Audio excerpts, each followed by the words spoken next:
Oh, the open road. Feel the wind in your hair.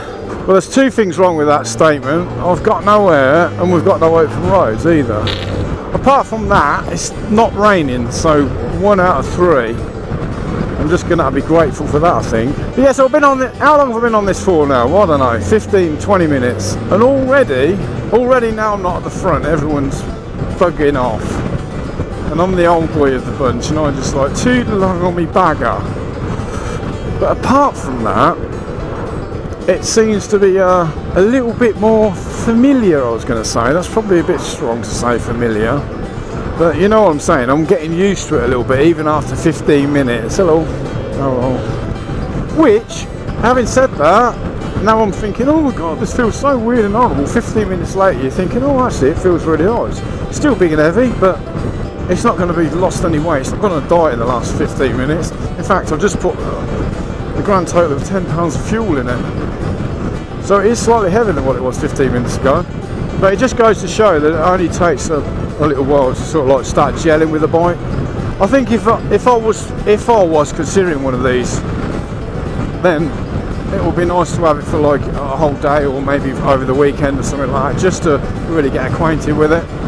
Because it's not until you can go out and do these like first impression reviews, which is like, oh, this is my first impression, oh, and it lovely and smooth and big and comfortable, and then you ride it for a week and you think, yeah, I'll tell you what, since I've been riding it for a week, I've just noticed this and this about it, which I really like, and this, which not really overly keen on, but the overly keen bit that I don't like, we can alter that by buying an expensive aftermarket bit, blah blah blah, you know, those type of things. So I mean, she feels alright.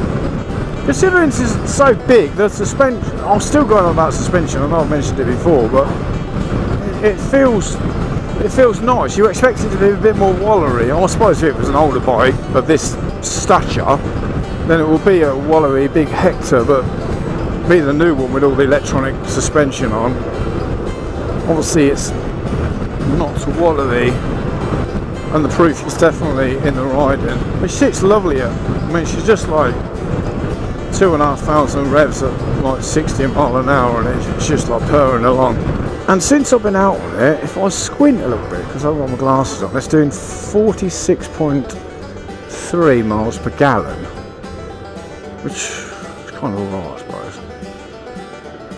I suppose it's up. I was about to say, I suppose it's what I expected, but I hadn't really expected anything, to be honest with you. But yeah, I suppose 40 yards, you know, my GS will do probably 55-ish to the gallon. So you think, well, you know, 46 for a 1600. I don't know what it'd be like if you put your foot down, so to speak, twist your wrist. It might not be quite as nice as 46, but I don't really care about that at the moment because I'm just going on a little test ride. I mean, it's quite weird having a radio on the. It's still on. Can you actually hear it or not? No. Oh! I mean, that radio. See, I'm like doing 40 odd mile an hour and I put the radio on full blast, which obviously there's 2 speakers coming out the front of the dash, and eerily it sounds like I've got a headset in my helmet, which is weird. Weird, some sort of witchcraft going on. So I wonder what it's like with the screen down. Let's put it down a minute. See, that's the wind bufferage coming. Still alright though.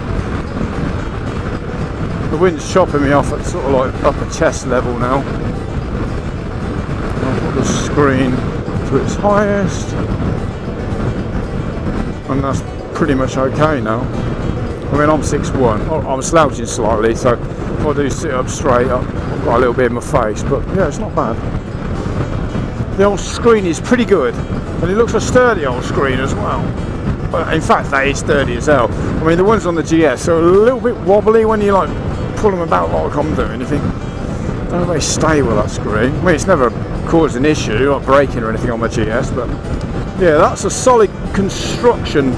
But yeah, I can't see anything else. I mean, there's a load of buttons down the left-hand side, which apparently, Oh, you can see them. But down the left-hand side near the fairing, there's some buttons like 1 to 4, and you can preset your 4 favourite things on there. So whether that'll be, you know, your favourite music, the person you call the most on your phone, if you've got a headset on, or favourite radio station, whatever. You can preset 4 things to save a lot of faffage going through menus and so forth. So that's quite a handy little feature. Down the other side there is oh, there's a USB port there. That might be handy for like I don't know, charging things, mate. Once I get off of it, I'll have a little look. We'll have a little look at the bike before I put the camera away.